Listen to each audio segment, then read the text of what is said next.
sy ny zana tamin'ny fagagana hita maso fotsiny mety ahavariana fotsiny rano ivadivay fa le fagagana lehibe indrindra dia izahay mpanota, izahay jerilisa, izahay tsy mendrika ny kenao tonga mpandova miaraka amin'ny Kristy. Izany fagagana izany tena mahagaga anay isan'andro. Zava-mahagaga nataonao Jesosy.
frantsay That's Faransay. We did sing in French this morning, I'm sure. Yes. It gives me a taste of what's to come, and it gives me hope and makes my heart happy for what's going to come in the future. Yeah, dia efa mamena sahady zany nefa manana sahady zany amin'ny zavatra ho avy zay irahantsika mandrakizay ary manome fanantenana izany. And so it is a privilege for me to be here this morning. As I said, I'm from Johannesburg, a church there. Dia raha tena hoe tombontsoa ho anany miaraka amintsika eto amin'ity marina ity dia izaho moa avy any Johannesburg zay ke mba lefa navavantsika anazy misy fiangonana anankiray ao. I work in the church of the pastor who married Kim and Sue. He did their wedding. Dia ny fiangonana zay misy anazy zany dia amin'ny fiangonana zay nanamasina ny fanambadiany Kim sy Sue zay tonga teto moa zany malina fantatsika tsara Kim sy Sue. In my preparation for this morning's message, I've been praying for you as a congregation. Dia ny afaka zay nomaniko amin'ity androany ity dia tena hoe tena nivavaka ho anareo amin'ny mahafiangonana anareo. And as I was praying the other night for this congregation and for this time together, dia tamin'ny fotoana zay nivavaka tamin'ny ala anankiray tamin'ny fanomanana ny teny zay hozaraiko amin'ity androany ity I felt the Lord saying that this church is going to be a pioneering church. Dia matsapa hoe ity fiangonana ity dia ho fiangonana ho mpanangana. Amen. A church that pioneers, a pioneer is someone who goes ahead and makes a way for others. Zany hoe ny fiangonana pionnier zany hoe fiangonana zay mandeha ary manangana fiangonana hafa vaovao. And with that in my heart, I've watched as we've had some events this week in this church. Dia tanatin'izany anatin'ny foko dia mahita ako ny zavatra mitranga rehetrarehetra efa nataontsika zay mitranga tamin'ity herinandro ity. And I'm so encouraged that this church expression is one that is going to pioneer and make a way for churches to come, generations to come. Dia tena mahera, matsapa mahera koa ny amin'ny zavatra zay hitranga amin'ity fiangonana ity zay mandeha ary manangana taranaka vaovao zay hitrangana ho lasa fiangonan'Andriamanitra. On Tuesday night, we had a time of prayer just sitting at the back there for this church. Tamin'ny talata alina arivo moa zany nisy fitaobavaka ny rana tena amin'ny toerana ity And during that time of prayer, Fivavahana an'ity fiangonana ity. fivavanana an'ity fiangonana ity mihitsy le fotoana. and during that time of prayer, a word came forward about this church being one that's going to start going out and changing the community. Dia ny tao anatin'ny vavaka zay niranana anao dia hoe nivavaka anao dia hoe ity fiangonana ity dia tena hoe andeha hivoaka ary anatratra ny olona any ivelany ahafahana manangana fiangonana vaovao. And this morning, I wanted to teach a little bit and encourage around what a church can do when they take the commission God puts on them seriously. Dia ny afaka zay hozaraiko amin'ity androany ity dia izarany amin'ny hoe ny The calling, the commission that's on them. dia le fiangonana hoe mitondra ilay iraka lehibe le fanirana zay nomen'Andriamanitra atsika amin'ny mahafiangonana atsika. There are many different kinds of church expressions. Misy karazana fanehoana fiangonana zay ka mpamalaza azy kokoa zay misy. There are many differences in the ways that we worship or the ways that Zany hoe we do misy samy manana ny fomba entintsika maneho fiderana sy ny fomba fiainana eo anivon'ny fiangonana ny fiangonana samy hafa. But there's a call that is on every church that does not change. Fa misy nefa ny antso izay ny antsoina ny fiangonana zay tsy miova fa izay no iraisan'ny fiangonana rehetra. And so this morning I want to explore what the Bible teaches is that call. Dia amin'ity marina ity zany dia iresako ako ny inona no zavatra ampianarin'ny Baiboly mahakasika izany antso zany. And I want to unpack what happens when this church, every single one of us, takes that call seriously. Dia tena hoe amelabelatra an'izay ako ny amin'izay antso zay sy andray an'izany tena ampamatorana. In Matthew chapter 28, verses 18 to 20, ao amin'ny Matthieu toko fa 7:20 ny andininy fa 9 ka hatramin'ny fa 20 Jesus says to his disciples, zao no lazainy Jesosy tamin'ny mpianany. starting from verse 19, he says, Manomboka eo amin'ny andininy fa 20 dia zao nolazaina. Go therefore and make disciples of all nations, Mandehana ary ataovy mpianatra amin'ny firenena rehetra. baptizing them in the name of the Father and the Son and the Holy Spirit, Manebatisa azy ireo amin'ny anaran'ny Ray sy ny Zanaka ary ny fanahy masina.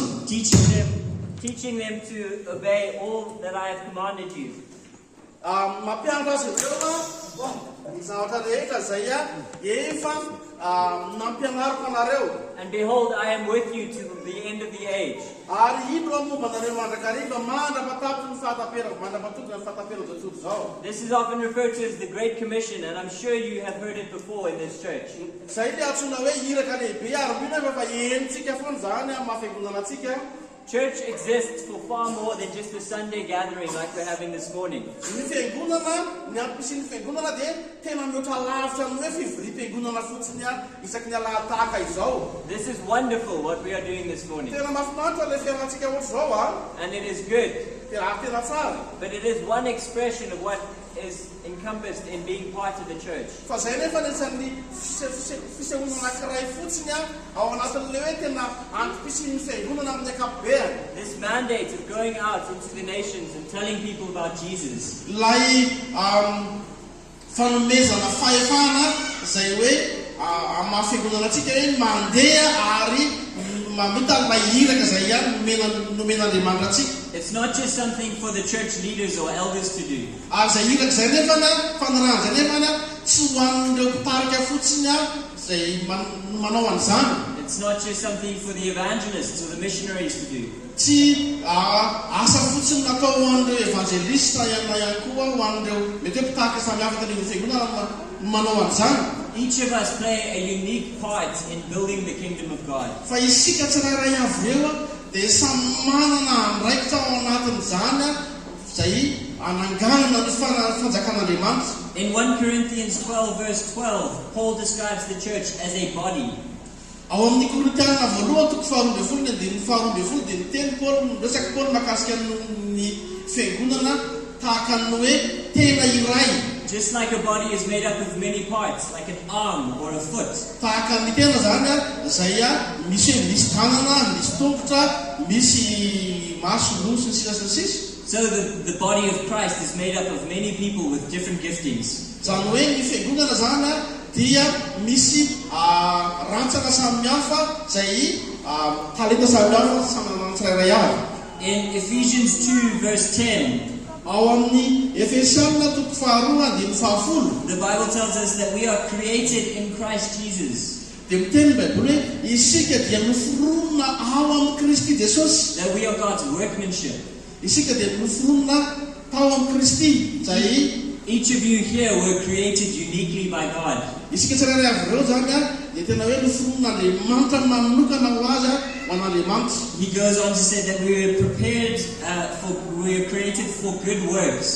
Dia avy eo izy miteny manao hoe isika dia noforonina ho amina asa tsara. These good works were prepared beforehand, before anything was created. Ary zany zavatra zany dia efa noman'Andriamanitra melohany namoronana ny zavatra rehetra. And so each and every one of you this morning sitting in these seats, Zany hoe isika tsirairay avy ireo zay mipetraka amin'ny ambony seza reny you were created with purpose, with an idea of God having works for you to accomplish on this earth. dia noforon'Andriamanitra manana ampisina manokana ianao zay ampisina zay asa zay tian'Andriamanitra ataonao eo anivon'ny fiangonana. And when we get this right, we can be a church that changes nations. Dia rehefa manao an'izany araka ny tokony ho izy isika dia zay mahatonga antsika ho lasa fiangonana zay afaka manova ny firenena. In Matthew 5 verses 14 to 16, Eo amin'ny Matteo toko 5:10 Matthew 5:14 to 16.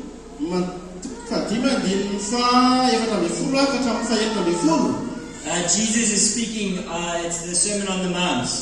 Miresaka izy toroteny nataon Jesosy Kristy teo amin'ny tenivohitra oliva le izy And he describes us as his followers as the light to the world.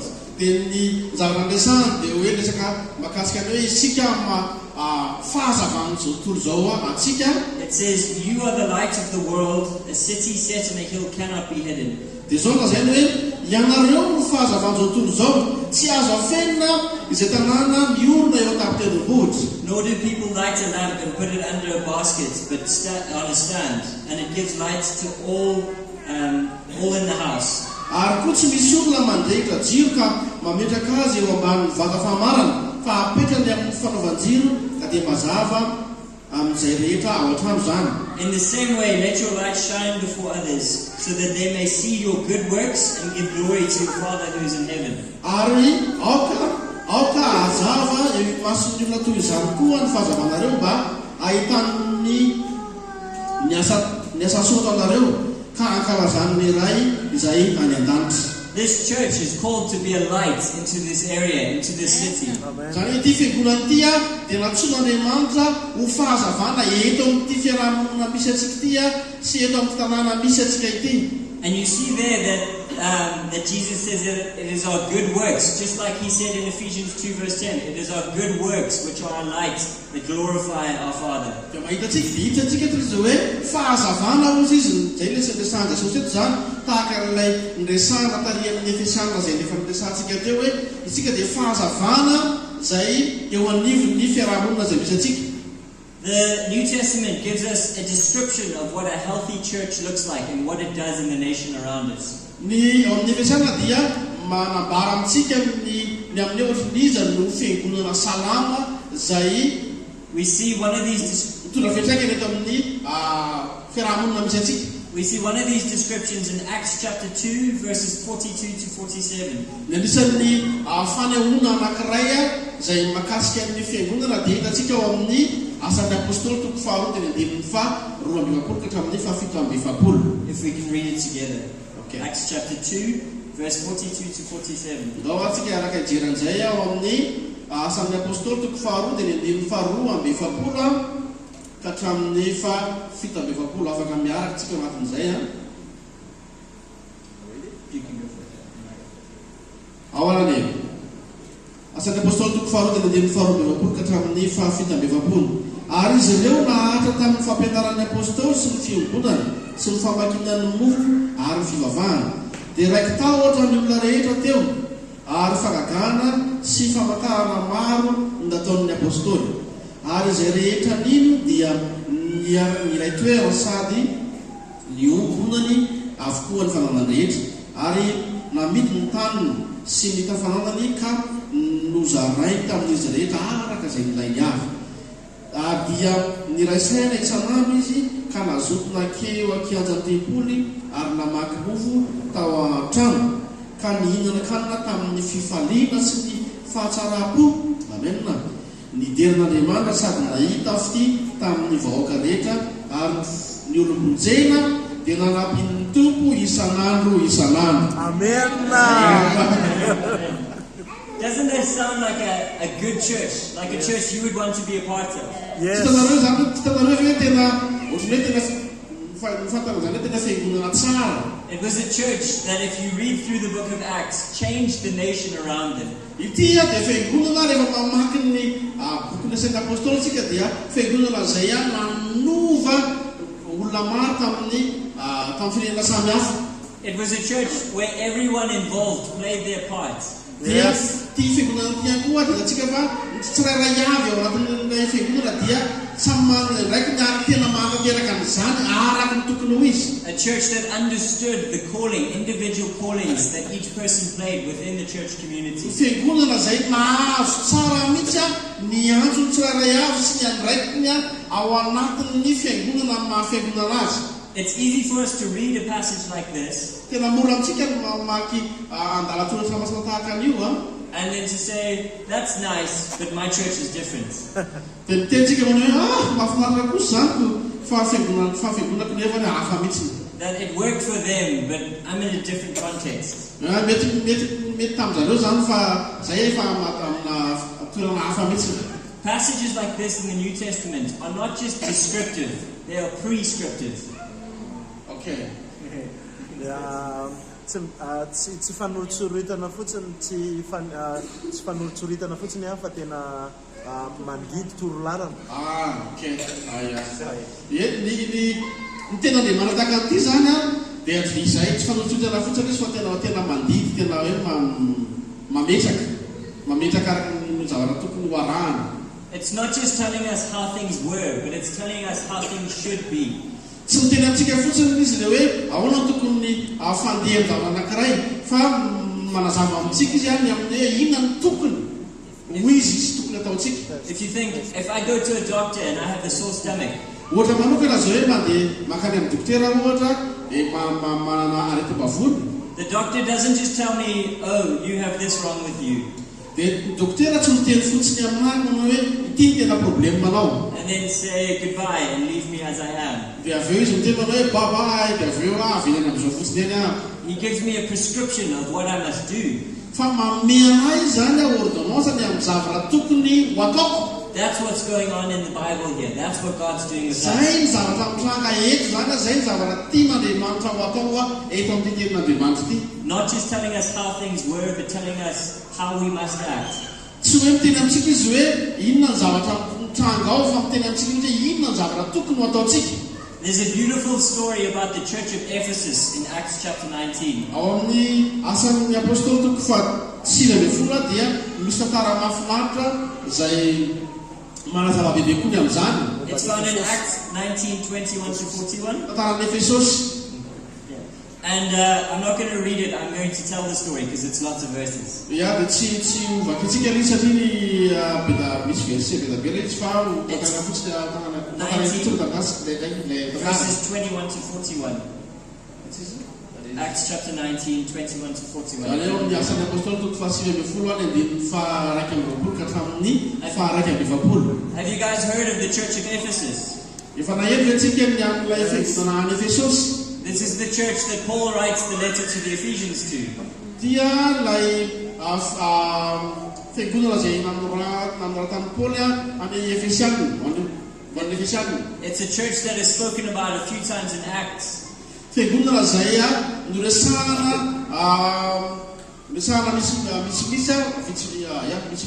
amin'ny bokin'ny asan'ny apôstôly. And it's the church that we see Jesus speak to in the Revelations letters to the churches. Dia fiangonana ihany koa zay noresahana ihany koa ao amin'ny apokalipsia zay ny amin'ireo anisan'ireo fiangonana zay noresahana ao amin'ny apokalipsia. This church was a vibrant church that changed the nation around them. Ity fiangonana ity dia tena fiangonana velona zay nanova ny firenena manodidina azy ireo. This is a church that pioneered and made a way forward for the generations to come, even us today. Ity ny fiangonana izay tena hoe nandeha ary namakilay ary tena hoe nanova taranaka maro hatramintsika amin'izao fotoana izao. And what happens in Acts chapter 19 is we see how they changed the nation around them. Dia ny zavatra hitantsika zany dia mahitsika ny amin'ny hoe ahoana ny fomba nanovany izy ireo ny fiainana manodidina azy ireo. We see the effect a church can have on the community as everyone plays their part as they should. Hitantsika ao ny fiatraikany hoentin'ny fiangonana zay amin'ireo manodidina azy. So before Christianity came to Ephesus, they worshipped another god. Mialohan'ny natongavany kristianisma tao Efesosy dia nanompo andriamanitra hafa izy ireo. They worshipped a god that people created little idols for. Nanompo andriamanitra izy ireo zay little statues that people worship. Ohatran'ny savongana kely zay nitopony izy ireo. And what happens is the church changes the people so much that more and more people come to know Jesus. Dia zavatra tranga dia tena hoe nanana fiantraikany be teo amin'ny firenena ny fiangonana ary be da be ny olona nanomboka nandeha nanantona Jesosy Kristy. And as more and more people come to know Jesus, less and less people worship the God that was worshipped there before. Dia rehefa nanomboka betsaka ny olona tonga lasa kristiana dia lasa nevitsy ihany koa zany ny olona nanompo an'ilay sampy kely zay nofonona izy ireo. So much so that people stopped buying idols and the silversmiths were going out of business. Dia avy eo zany rehefa betsaka tahaka an'izany lasa kristiana dia lasa tsy lasaotra tsy nandeha ntsony lay asa fanaovana nlay famonana n'lay sampy izay nataon'ireo eferitrarina tamin'izany fotoana zany. The economy was changing because of the presence of the church. Zany hoe lasa niova zany ny toe-karena vokatry ny fisin'ilay fiangonana teny amin'ilay toerana tany Efesosy. It caused the local silversmiths to actually start a riot and try and get rid of the church. Dia nanomboka tamin'izay fotoana izay no natonga ireo lay mpaneho volafotsy. Ireo lay mpaneho volafotsy lasa nitsangana dia nanao ny fomba rehetra hanasorana n'ilay fiangonana teo amin'ilay tanàna. And this is the same thing that we can do in our church community. Amen. Ity zany ihany koa ny zany azontsika atao amin'ny mahafiangonana antsika eo amin'ny fiarahamonina izay misy atsika. The church is not this passive entity that just sits on a Sunday. Ny fiangonana zany dia tsy hoe fiangonana fotsiny hoe mipetraka fotsiny tahaka an'izao. The church, you and me, is a vehicle for God's kingdom. Amen. Ny fiangonana itsika tsirairay avy ireo dia tena hoe tena fiara mivoiny tena hoe fiara mivoy izay entin'Andriamanitra ampiasain'Andriamanitra hitondra fiantraikany. And I'm so encouraged to hear that this is a church that is ready to go out and ready to change the nation around. Za manokana dia mahery ako mahery hoe ny fiangonana misy atsika ity dia fiangonana izay mivonona andeha ary tena hoe anova ny fiarahamonina izay misy atsika. And so to finish off this morning's message, I want to go through 5 points that I think are very important for us to consider in going out. Dia ny amaranako ny fizarako amin'ity mahiny ity dia misy teboka anankidimy izay tena hoe zava-dehibe jerentsika mahakasika an'izay lay mahafiangonana antsika izay. Again, this is for each and every one of us, not just the leadership of the church. Dia teneniko indray hoe zavatra tsy ireo teboko ireo dia tsy hoe ho an'ireo mpitarika fotsiny eo anivon'ny fiangonana fa ho antsika tsirairay avy izay manatrika eto. There's an example set in the scriptures of how we must go about our callings in this life. Ohatra izay hoe ahoana ny fomba ahafahantsika mandeha amin'ny antso izay natsoan'Andriamanitra antsika eo amin'ity fiainana ity. And so I wanted to encourage you with 5 ways that we can go in our callings today. Dia ampahenareo zany amin'ny hoe ahoana ny fomba ahafahantsika mandeha ao anatin'ny antso izay niantsoana antsika amin'izao vanim-potoana izao. The first one is that as we go in love. Voalohany dia hoe eo amin'ny fandehanantsika dia mandeha amin'ny fitiavana isika. We represent Jesus to the world.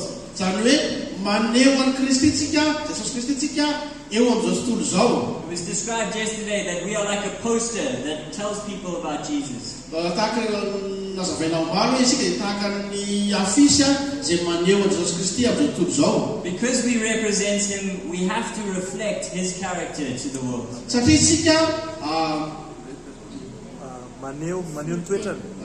Isika dia satria isika maneho ny toetrany misolo tena anazy. We represent Christ. Yeah. Dia maneho ny toetrany. Satria isika misolo tena azy dia maneho ny toetrany ihany koa zany isika. He was a loving God. He was a loving human when he was on this earth. Satria izy dia tena hoe Andriamanitra be fitiavana ary olombelona be fitiavana ihany koa zany tamin'izy tetỳ ambonin'ny tany. And so if we're going out with legalism or constraints on people, raha ohatra tsika ka mandeha mivoaka any amina hoe mahalegalista atsika and not preaching that Jesus wants a relationship with each and every person we encounter, ary tsy mizarany hoe Jesosy Kristy dia tena hoe mitady fifandraisana amin'ny olona, then we are not representing a loving God properly. dia tika zao zany tsy maneho an'ilay Andriamanitra be fitiavana isika. We are his ambassadors, the Bible tells us. Isika dia ambassadeur Kristy zay ny tenin'Andriamanitra. An ambassador represents the culture that they come from.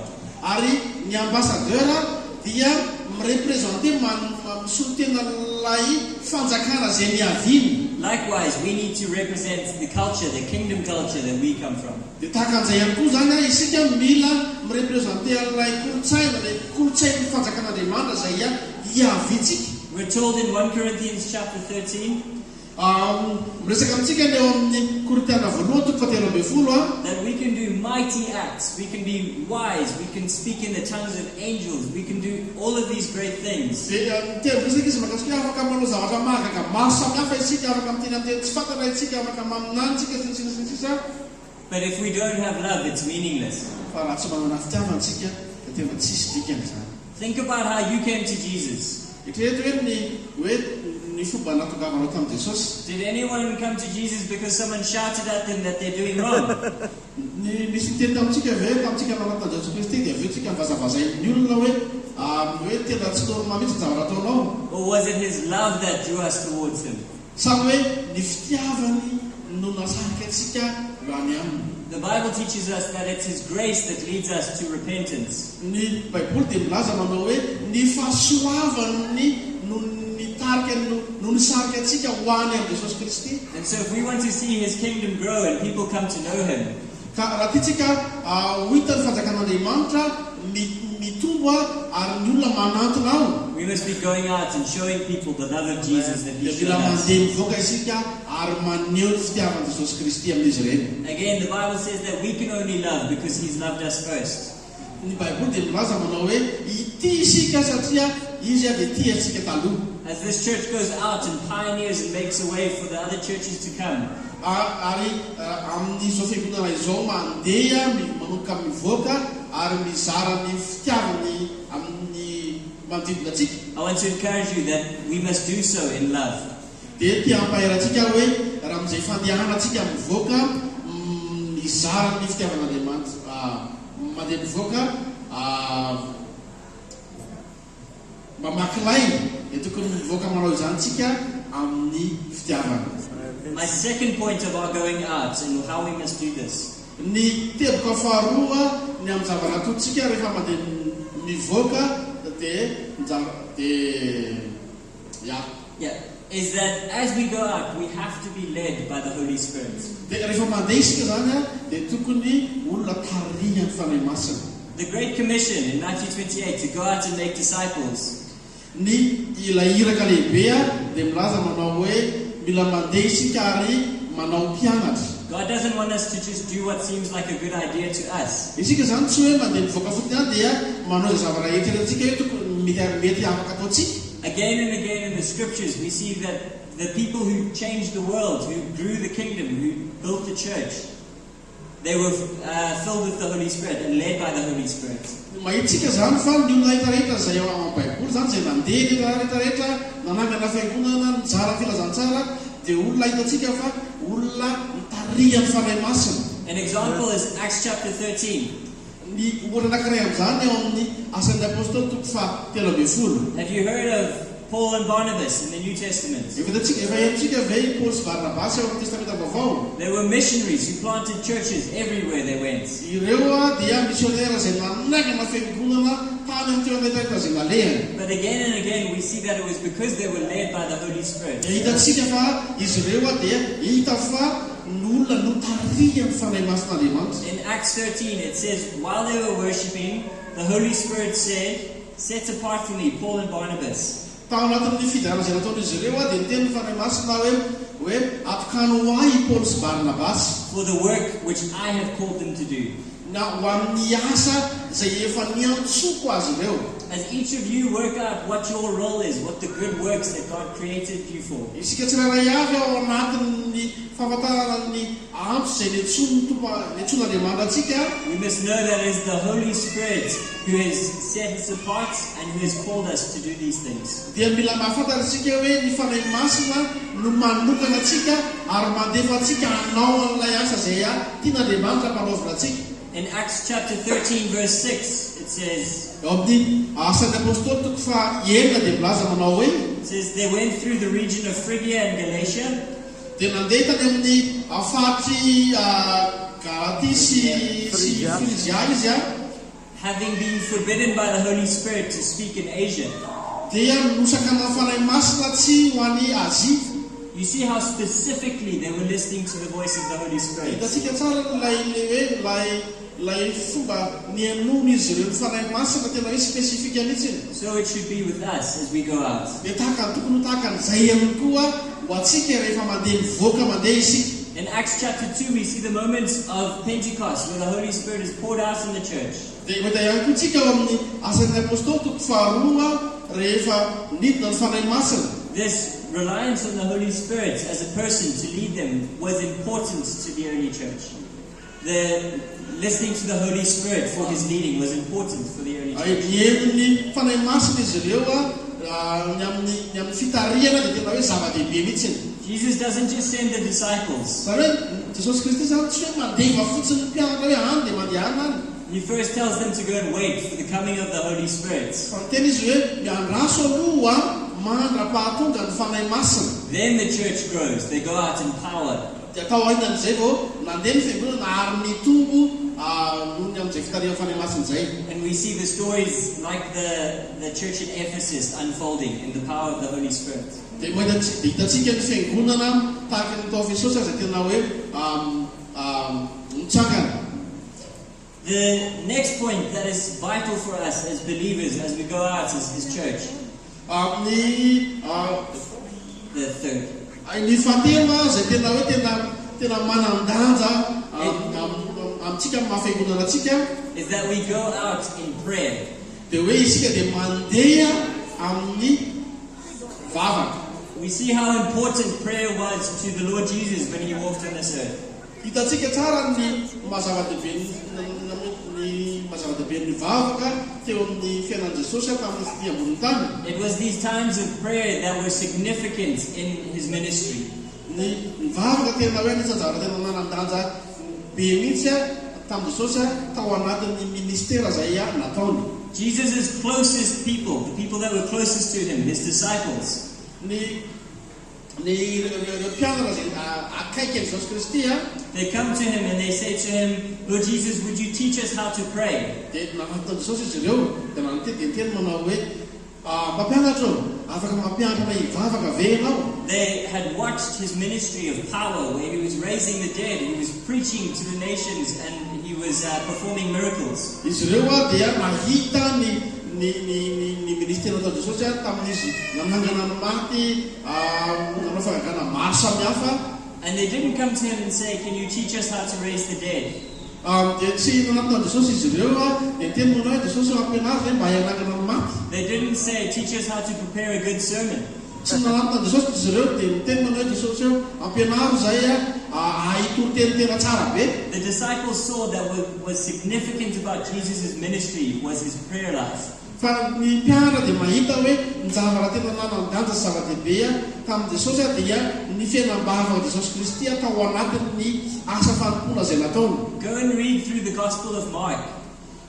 Mandehanaka ianareo dia vakio ny filazantsara ny Marka. And while you read the Gospel of Mark, look for how many times Jesus withdraws and goes to a time of prayer. Dia rehefa mandeha nareo mamaky ny bokin'ny Marka dia mahita dia jereo tsara hoe impiry Jesosy no mandeha mitokana ary mivavaka. We see it happen again and again in the Gospel of Mark. Dia hitantsika miveriberina foana zany ao amin'ny filazantsara ny Marka. He would go and by himself he would sit and pray with the Lord. Dia mandeha izy dia tena mandeha mitokana rerana izy dia mivavaka miresaka amin'Andriamanitra ray. And when you find these times in the Gospel of Mark, go and see what happens when Jesus comes back. Dia rehefa mandeha when He comes back to the people from these times of prayer, look and see what happens. Dia aveo izy zany rehefa le mandeha mitokana mivavaka iny tompo dia aveo izy miverina miaraka amin'ny mpianatra sy ny olona madina dia jereontsika ny zavatra mitranga ao aritinan'izay vavaka nataon'i Jesosy zay rehefa aveo. Often He would come back from these times of prayer and going to the desolate place, and He'd come back and He'd perform a significant miracle in the community. Dia mahitsika hoe rehefa mandeha mitokana tany amin'ny toerana mangingina izy dia aveo izy miverina dia mahitsika hoe ny fagagana maro samihafa izay nataony tao aorianan'izay vavaka ny raha nataony manokana izay. If Jesus spent time in prayer before going and doing His ministry, raha ohatra ka Jesosy Kristy no hoe mandeha manokana mivavaka melohany anaovany zay asa fampona ataony. How can we think that we can not do the same? Dia ahoana ny rehantsika hoe anao an'izany tsy misy vavaka isika. Almost done. Number 4 of what we need to be practicing as we go out into the nations. Kely sisany ny teboka faefatra izay tokony ataontsika ao anatin'ny fandehanantsika manao ny asa fandehanana zay apetraka tombo amintsika. Is we have to do what the Bible calls abiding, or being close in relationship to Jesus. Dia ilay atsony Baiboly hoe mitoetra hoe tomoera amiko ozy tenin'Andriamanitra. Can we read John chapter 15 verses 4 and 5? Dia vakitsika rahatsika mamaky ao amin'ny John 15 4 to 5. dia ny andininy faefatra sy ny fahadimy. Amobe amo tsara. Ataontsika ny ririna vavao. John toko fahadimy dia ny andininy faefatra sy ny fahadimy dia milaza manao hoe tomoera ary izao aminareo tahaka ny sampany tsy mahay mamoa azy raha tsy miray amin'ny voaloboka izy. Dia toy izany koa ianareo raha tsy miray amiko. Izao ny voaloboka, ianareo ny sampany. Izay miray amiko ary izao aminy dia mamobe izy. Fa raha misaraka amiko kosa ianareo dia tsy mahay manao na inona. Amen. The fruit in our lives has to come from us being connected to Jesus. Ny vokatra zay mivoaka amin'ny fiainantsika dia tokony vokatra mivoaka avy amin'ny fiainam-bavatsika mifandray amin'ny Jesosy Kristy. To abide means to be close to Him in relationship. Lay hoe mitoetra dia midika manao hoe tena hoe akaiky azy, akaiky amin'ny fifandraisana akaiky amin'ny Tompo. Jesus doesn't want us to just do things for Him. He wants to do things with us. Jesosy Kristy dia tsy tiany fotsiny tsika hoe anao zavatra ho azy, fa tiantsika anao zavatra miaraka aminy. Because of this, He says that apart from Him, we can't do anything. Satria ny teny izy manao hoe raha tsy misara, raha tsy miray amiko nareo tsy mahay manao na inona. Psalm 127 verse 1. Eo amin'ny Salamo It says, Salamo 127 verse 1. Salamo 7:20 It says, unless the Lord builds the house, we labor in vain. dia ozy dia miresaky manao hoe raha tsy Jehovah ny manao trano dia miasa foana ny mpanao trano. We are His vessels, we are His stewards. Isika dia fantsony. Isika mifantsona azy ampiasain'Andriamanitra. So that's number 4, that we have to go, when we're going out, we have to do it with close proximity, close relationship to the Lord Jesus. Dia izay zany izy hoe ao anatin'ilay fandehanantsika mandeha ihany koa dia mila tena hoe mitoetra ao amin'ny Kristy, mila manana fifandraisana manokana aminy tsy misaraka aminy isika. And my last point, number 5, before we finish this Ary ny teboka farany melohany amana ny fizaran'androany is that as we go out and do what God has called us to, the good works that He has prepared for us, dia amin'ny fandehanantsika mandeha dia fandehanantsika mandeha izay anao ny asa tsara zay ny antson'Andriamanitra atsika. as we do what He's called us to do in this church community and in our workplace and in the city, Ao amin'ny fanaovantsika ny asa fampona zay apetraka sy ny antson'Andriamanitra atsika eto amin'ity fiangonana ity ato anatiny sy ny any ivelany any, we must go in humility, dia mila mandeha amin'ny fanetretena isika. not pointing to ourselves and making ourselves big, Tsy manoro ny tenatsika ary manao ny tenatsika but pointing to the Lord Jesus. fa manoro makany a Kristy. John the Baptist was someone who understood this.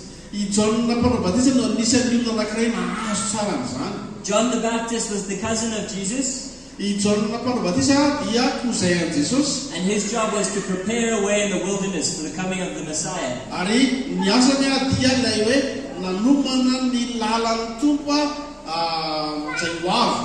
And he was a strange man who wore funny clothes and lived in the wilderness, in the desert. Ary izy tena lela hafahafa satria Akanjo hafahafa. He wore camel skin. akanjo ino moa ilay akanjo manaovany Vodin-jameva. valala ny fihinany He ate locusts, he ate bugs and honey. valala mahalala ny finany dia mately reny. Who's had locusts lately? Who's eaten some bugs? Iza mihinana tahaka an'izany. Efa nihinana fa tsy lately. He was very different, but he listened to the voice of God. And he, Iza tena hafa mihitsy izy fa mihaino feon'Andriamanitra. and he obeyed the voice when he heard it. Ary nanakatohan'izay feo zay izy rehefa nandrea izany. His ministry was, he was in the desert and he was calling people to repent and be baptized. His ministry, he was calling people to come to the wilderness, to the desert, and to repent and to be baptized. Ny asa fanontony dia niantso ny olona tany anefitra ary niteny amin'izy ireo ny hoe mibeba fahakaiky ny fanjakan'Andriamanitra. And lots of people started to gather around him. Dia be da be ny olona tonga nanatona azy. How many pastors in his position would start thinking, look what I've built? Firy ny pasteur mety afaka mietreritra rehefa misy olona tahaka izany manatona azy tena hoe tena matsapa hoe riare zany. How many would start thinking, oh, it's because I'm a good preacher? Firy no manomboka mietreritra hoe tena pitoro teny tsara malala tsara. That it's because of my gifts. Ary nohony amin'ny fanomezam-pahasoavako zany. People were literally leaving the synagogues to come and hear him.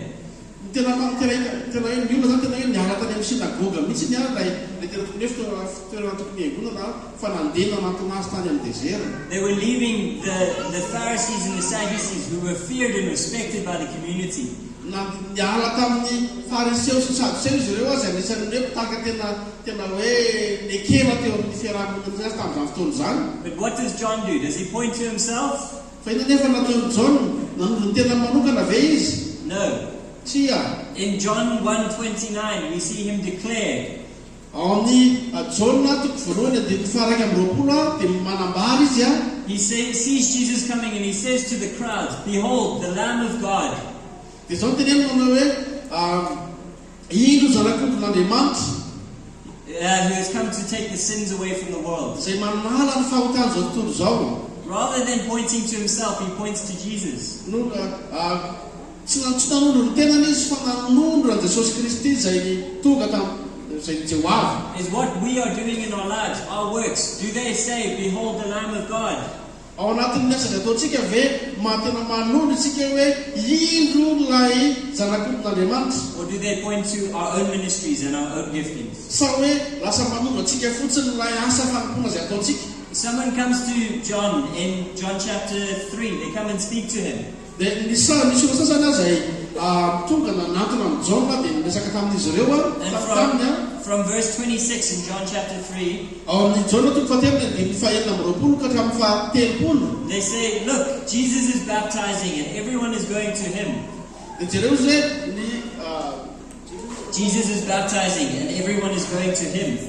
dia izy hoe Jesosy Kristy dia natao batisa ary ny olona dia manatona azy. They had stopped coming after this moment of him saying, behold the Lamb of God. People started going to Jesus rather than coming to John. Dia ny olona zany tamin'izay fotoana izay nanomboka nanaraka ny Jesosy fa tsy John. The ministry that God had used him to build was starting to decrease. Zany hoe ny ministera izay nataony John zany tamin'izany fotoana zany dia nanomboka niena ilay izy. And this person is saying to him, John, are you not worried that the people are leaving you? Dia dia reto olona reto tonga nanatona ny John reto zany dia tena manao hoe tsy manavy ianao i John rehefa manomboka mihaino zany asa fanompoana ataonao zany. And this is what John says in response. Dia zao ny zavatra navaliny John. He says a person cannot receive anything unless it is given to him from heaven. Dia izy hoe tsy misy olona ozy izy mahazo. A person cannot receive anything unless it is Tsy misy given to olona him afaka from heaven. mahazo zavatra anankiray raha tsy nomena azy avy any an-danitra izany. He says that Jesus must increase so that I must decrease. Dia ozy izy aveo hoe Kristy tsy maintsy mitombo fa izaho tsy maintsy miaina. John understood that he never owned the ministry that God had given him. Dia azo John tsara fa ny asa fanompoana izay nomena azy That he never owned what God had given him to do. nahazo tsara John hoe ny asa fanompoana izay nomena azy dia tsy azy fa an'Andriamanitra izany. He understood that he was just a steward to look after what God had given him. Dia nahazo tsara hoe izy dia mpitantana fotsiny ary to look after and care. Ya, tanana fotsiny mijery tanana fotsiny ny zavatra izay nomen'Andriamanitra azy. How easy is it for us as we go and do what God's called us to do Manahoana ny famorany zavatra ny antso izay nitson'Andriamanitra antsika tsirairay avy to start thinking, once I've led 3 people to the Lord, saying, look at what I've done. dia manomboka mieritreritsika ny amin'ny hoe mampifotoana anankiray hoe nahatarika ny anankitelo ho an'ny tompa dia fa hitantsika manomboka mieritreritsika hoe tena olona telo zay. And when I've led 10 people to the Lord, maybe I must be an elder. dia ve rehefa mahazo olona anaky 10 indray dia mila manomboka mieritreritsika hoe tokony efa olona amin'izay Our human nature makes us want to start climbing a ladder. dia izay misy le natorantsika olombelona zany tena hoe miaka manomboka miaka natohana zany. Like we're in a business and we want to be the boss. tahaky ny asa koa zany ny fandarana dia hoe teo patron teo ambony. A pastor in America named Andy Stanley. Misy pasteur anankiray zay atsona hoe Andy Stanley. Andy Stanley. He says that the problem with climbing a ladder as a Christian Ozy izy hoe ny olana amin'ilay fikaratohatra amin'ny maha-kristianina is that as we climb, we'll pass Jesus on his way down. dia Tsika mieritreritra miakatra nefa ny Jesosy We'll pass Jesus as he goes down to serve. tsika mieritreritra hoe miakatra fa Jesosy Kristy nefany midina midina. It mustn't be about trying to build ourselves up, but our ministries and our day-to-day interactions, like John, let's say, behold the Lamb of God.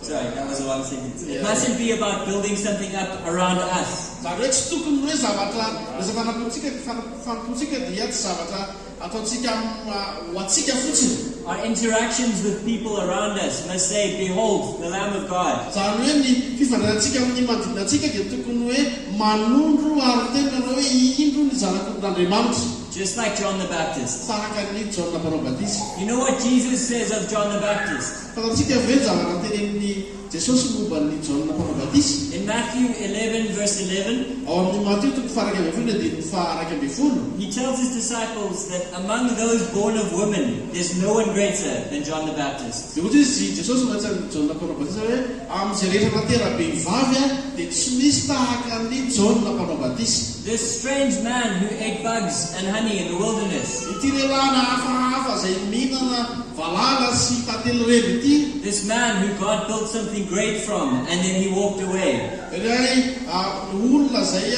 natsangan'Andriamanitra dia tena hoe natsangan'Andriamanitra ho lehibe ary avy eo nefany nandeha niala. Jesus says there was no man greater than him. Fa nefa Jesosy ny teny manao hoe tsy misy olona tahaka azy. He never performed a single miracle. Tsy nanao fagagana anaky ray koa azy izy. No signs and wonders. Tsy misy famantarana fagagana. But he was humble and he pointed to Jesus rather than himself. Fa tena hoe nanety teny izy ary nanondro ny olona makany amin'i Jesosy fa tsy nakany aminy. In the same way, this isn't just a nice story about what happened.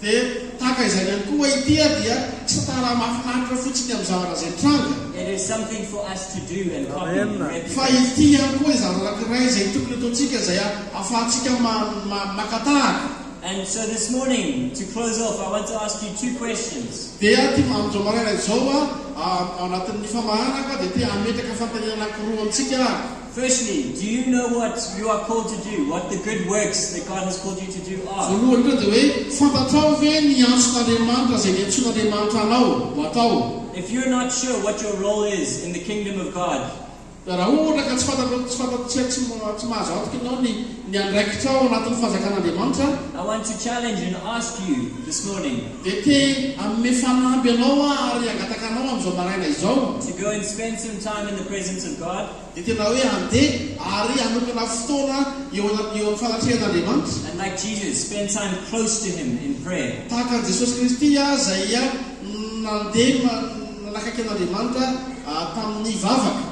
Ask God to show you what the good works He has prepared for you Dia are. angatao Andriamanitra haneho aminao ny asa tsara zay niantson'Andriamanitra anao. And then, like Ephesians 2 verse 10 says, we walk in them.